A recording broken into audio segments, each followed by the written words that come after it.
Hi guys, আজকে আমি যে ভিডিওটা নিয়ে এসেছি ওটা হলো সাডেনলি বাড়িতে একটা ছোট্ট বাছুর 1 বছর বয়স সুন্দরী অতিরিক্ত পরিমাণে ধান খুব খেয়ে কষ্ট নেওয়ার হয়েছে ফলে সুন্দরী। অসুস্থ হয়ে পড়েছে। ওষুধ দিচ্ছি, তো কি হয়েছে না, হঠাৎ করে ভালো হয়ে যাবে। ওর পেটটা অনেক ফুলে গেছে, পেটটা ফেঁপে গেছে। আর পেট ফেঁপে গিয়ে অনেকগুলো পায়খানাও করেছে। তার সঙ্গে খুব বেশি পরিমাণে জ্বর উঠেছে। তো এই পরিস্থিতিতে হঠাৎ করে যদি কারো বাড়িতে কোনো গরু এরকম অসুস্থ হয়ে যায় তাহলে ঠিক কী করা যেতে পারে, কী করলে কিছু সময়ের জন্য গরুটা সুস্থ থাকে। ডাক্তার আপাতত যদি কোনো ওষুধ না থাকে, ডাক্তার না থাকে কাছাকাছি, তাহলে ট্রিটমেন্ট করে সুস্থ রাখা যায়। সে সমস্ত কিছুই এখানে অন ক্যামেরাতে আপনারা ভয়েস রেকর্ডও শুনতে পাবেন, সমস্ত কিছুই শুনতে পাবেন। ডাক্তারবাবু কী বলছেন শুনতে থাকুন, ভিডিওটা এন্ড পর্যন্ত দেখবেন। আপনারা বুঝতে পারবেন যে কীভাবে এরকম বাড়ির কোনো গরু অসুস্থ হলে তাকে সুস্থ করা যায় ঘরোয়াভাবে, ঘরোয়া ট্রিটমেন্টে। সুন্দরী ভালো হয়ে যাবে, ভালো হয়ে যাবে। এখানে যে ওষুধ আর গরম জল দেওয়া হয়েছে ওটা কিন্তু শুধু ছোট ছোট বাছুরের জন্য নয়, ভালো হয়ে সমস্ত যাবে গরু, সুন্দরী, সমস্ত ভালো বড় হয়ে যাবে। থেকে ছোট সমস্ত গরুই যদি এরকম অসুস্থ হয়ে যায় তাকে কিন্তু এইভাবে চিকিৎসা করলে সুস্থ থাকে, সুন্দরী সুস্থ কত হয়ে কষ্ট যায়। হয়েছে আমার সুন্দরী। ডাক্তারবাবু কি বলছে তাও শুনে নেন, তাহলে আরও আপনাদের কাছে ক্লিয়ার হয়ে যাবে ব্যাপার।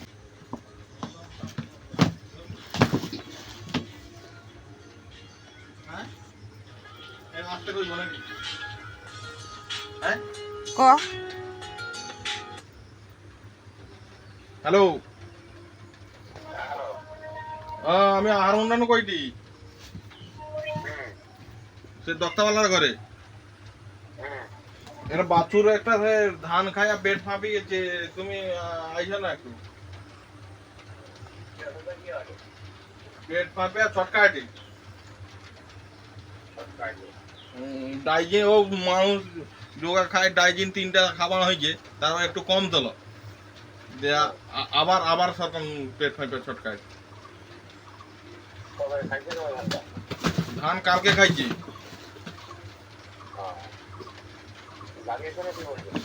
ছটকাটে মানে ছটকাটে দৌড়েটে পড়ি যাটে পা ছাটেটে।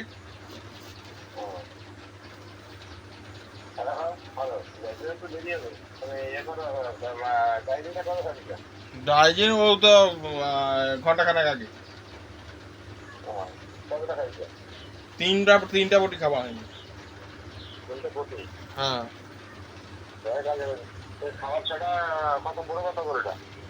কত বয়স গরুটা? 1 বছর। হ্যাঁ? 1 বছর। 1 বছর।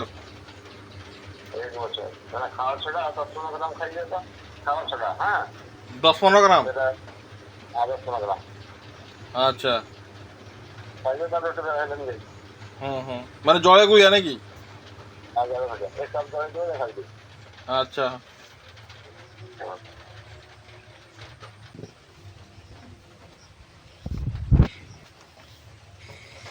এটা গরম জল আর ডাইজিন।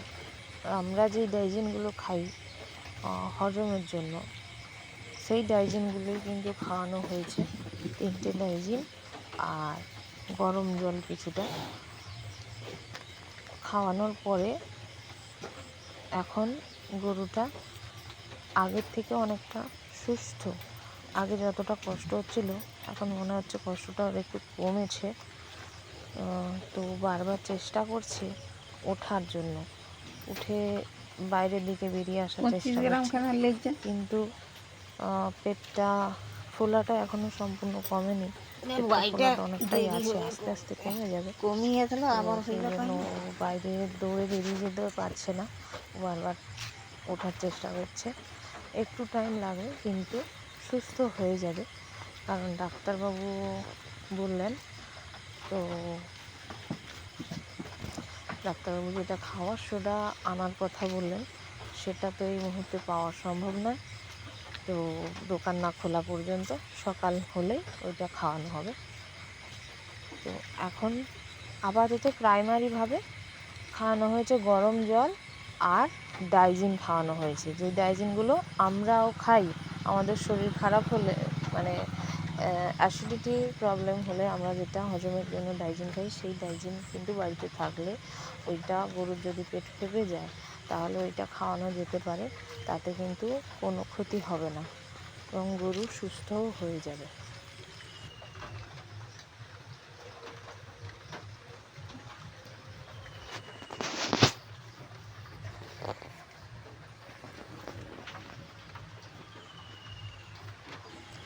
এখন দেখে মনে হচ্ছে অনেকটা সুস্থ হয়ে গেছে, কিন্তু কারণ এখন উঠে বসার চেষ্টা করছে, উঠে বসতে পারছে কিছুটা, তার মানে আগের থেকে অনেকটা বেটার।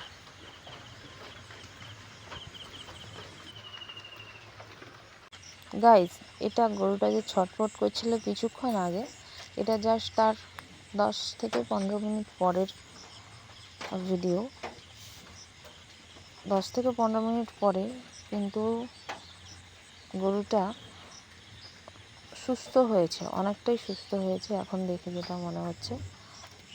তোমরাও দেখতে পাচ্ছ, এই যে ওর যে জ্বর হয়েছিল ওইটা চেক করছে, জ্বরটা কিন্তু নেই, জ্বরটা কিন্তু কেটে গেছে। আর যে গরম জল আর ডাইজিন খাওয়াতে অনেকটাই সুস্থ হয়ে গেছে।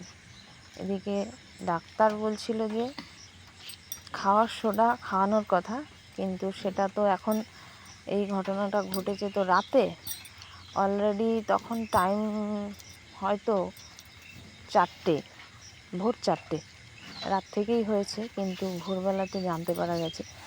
তো 4টে থেকে 4:30 টাইমে তো দোকান খোলা থাকে না, খাওয়ার সোডাও বাড়িতে নেই, সেই জন্য কিন্তু শুধু গরম জলই খাওয়ানো হয়েছে আর ডাইজিন খাওয়ানো হয়েছে, তাতে কিন্তু অনেকটা সুস্থ হয়েছে।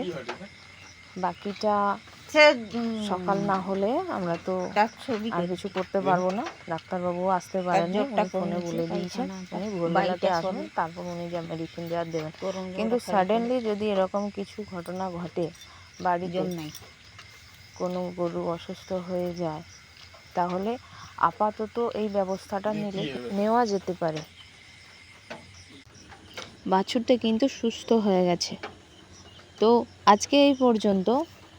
আপনাদের যদি আমাদের ভিডিও ভালো লেগে থাকে তাহলে অবশ্যই একটা লাইক করবেন আর আমাদের চ্যানেলটাতে সাবস্ক্রাইব করে দিয়ে যাবেন।